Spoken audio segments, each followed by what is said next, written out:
આકાશવાણી ભુજ સમાચાર કલ્પના શાહ વાંચે છે. નમસ્કાર. બિહાર વિધાનસભા ચૂંટણીના બીજા ચરણ માટેનો પ્રચાર સમાપ્ત થયો છે. 20 જિલ્લાની 122 વિધાનસભા બેઠકો પર આવતીકાલે મતદાન થશે. આ તબક્કામાં 3,70,00,000થી વધુ મતદારો, 136 મહિલા ઉમેદવારો સહિત 1,302 ઉમેદવારોના રાજનીતિક ભાગ્યનો ફેંસલો કરશે. રાષ્ટ્રપતિ દ્રૌપદી મુર્મુએ લુઆન્ડામાં અંગોલાના રાષ્ટ્રપતિ જોઆઓ લોરેન્કો સાથે દ્વિપક્ષીય વાટાઘાટો કરી હતી. આ અગાઉ રાષ્ટ્રપતિ દ્રૌપદી મુર્મુનું લુઆન્ડામાં રાષ્ટ્રપતિ ભવનમાં ભવ્ય સ્વાગત અને ગાર્ડ ઓફ ઓનર આપવામાં આવ્યું હતું.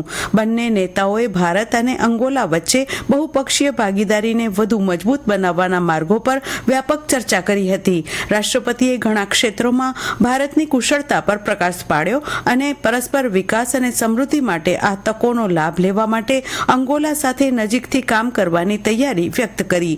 ટકાઉ વિકાસ પ્રત્યે અંગોલાની પ્રતિબદ્ધતાની પ્રશંસા કરતા રાષ્ટ્રપતિ મુર્મુએ ભારતની આગેવાની હેઠળની બે મુખ્ય વૈશ્વિક પહેલ ગ્લોબલ બાયોફ્યુઅલ એલાયન્સ અને ઇન્ટરનેશનલ બિગ કેટ એલાયન્સમાં જોડાવા બદલ અંગોલાને અભિનંદન આપ્યા હતા. બંને પક્ષો પસંદગીના ક્ષેત્રોમાં સહયોગને ઔપચારિક બનાવવા માટે અનેક સમજૂતી કરારો પર હસ્તાક્ષર કરવાના છે. હવાઈ સેવાઓ કરારને વધુ વિકસાવવાનો પણ નિર્ણય લેવામાં આવ્યો હતો.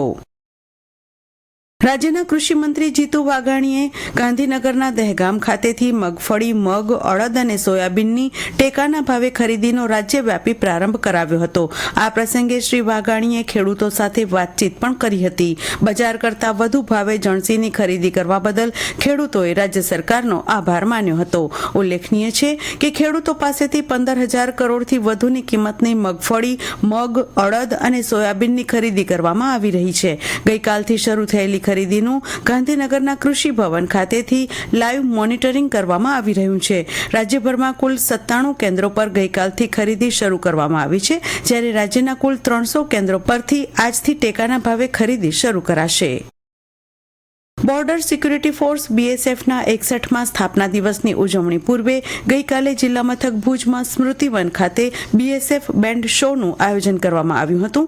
આ કાર્યક્રમમાં BSFની 28 મહિલા પ્રહરીઓએ દેશભક્તિની ભાવનાથી ઓતપ્રોત પાઇપ બેન્ડની પ્રસ્તુતિ રજૂ કરી હતી.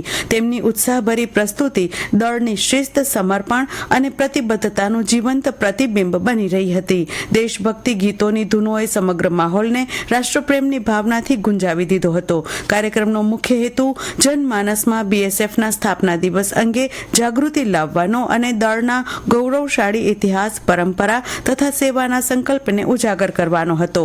ઉલ્લેખનીય છે કે BSFના 61મા સ્થાપના દિવસનો મુખ્ય કાર્યક્રમ આગામી 21મી નવેમ્બરે જિલ્લા મથક ભુજમાં મુન્દ્રા રોડ પર આવેલ BSF 176 બટાલિયન ખાતે યોજાનાર છે, જેમાં કેન્દ્રીય ગૃહમંત્રી અમિત શાહ મુખ્ય અતિથિ તરીકે ઉપસ્થિત રહેશે. અભ્યાસ ત્રિશુલના ભાગરૂપે ભારતીય સૈન્યએ કચ્છના રણ અને ક્રીક ક્ષેત્રમાં અભ્યાસ બ્રહ્મશિરાનું આયોજન કર્યું હતું. આ યુદ્ધ અભ્યાસમાં ત્રણેય સેનાઓ, થલ, નૌકા અને વાયુસેના સાથે ભારતીય કોસ્ટગાર્ડ, BSF અને નાગરિક પ્રશાસન વચ્ચે સમન્વયપૂર્ણ ભાગીદારી દ્વારા જમીન, સમુદ્ર અને આકાશ ક્ષેત્રે સંયુક્ત ક્ષમતાઓની તપાસ કરવામાં આવી હતી. ભારતીય સેનાના પરિવર્તનના દાયકાના પ્રતીક રૂપે આ અભ્યાસમાં જોઈન્ટ ટાસ્ક ફોર્સિસ, અદ્યતન જોઈન્ટ કંટ્રોલ સેન્ટર અને મજબૂત ઓપરેશનલ આંતરમાળખા દ્વારા બહુપરિમાણીય ઓપરેશન્સ જાળવવાની સક્ષમતા દર્શાવવામાં આવી હતી. સાથે જ નવી માળખાકીય વ્યવસ્થા, અદ્યતન ટેકનોલોજી અને અનુકૂળ યુદ્ધ ક્ષમતાની પણ પરખ કરવામાં આવી હતી. ભારતીય સૈન્યના જાહેર માહિતી વિભાગના અધિક મહાનિર્દેશક દ્વારા બહાર પાડવામાં આવેલ અધિકૃત નિવેદન મુજબ અભ્યાસ બ્રહ્મશિરા ભારતની મિલિટરી નાગરિક તાલમેલ અને હોલ ઓફ નેશન અભિગમ પ્રતિબદ્ધતાનું પ્રતિબિંબ છે, જે દેશની ત્રણેય સેનાઓની તાત્કાલિક, સંકલિત અને નિર્ણાયક પ્રતિક્રિયા આપવાની ક્ષમતા પ્રદર્શિત કરે છે. દીનદયાળ પોર્ટ ઓથોરિટી દ્વારા ગાંધીધામ મહાનગરપાલિકાના વિવિધ હેતુઓ માટે જમીનની ફાળવણી કરવામાં આવેલ છે, જેમાં કેન્દ્રીય કચેરી કોમ્પ્લેક્સ માટે તાલુકા પંચાયતની સામે, પૂર્વ ઝોનલ ઓફિસ માટે મામલતદાર ઓફિસ પાસે, પશ્ચિમ ઝોન માટે મુન્દ્રા સર્કલ પાસે આદિપુર બસ સ્ટેન્ડની સામે અને PME બસ સ્ટેશનના ટર્મિનલ માટે ST બસ સ્ટેશનની પાસે જમીન ફાળવવામાં આવી છે.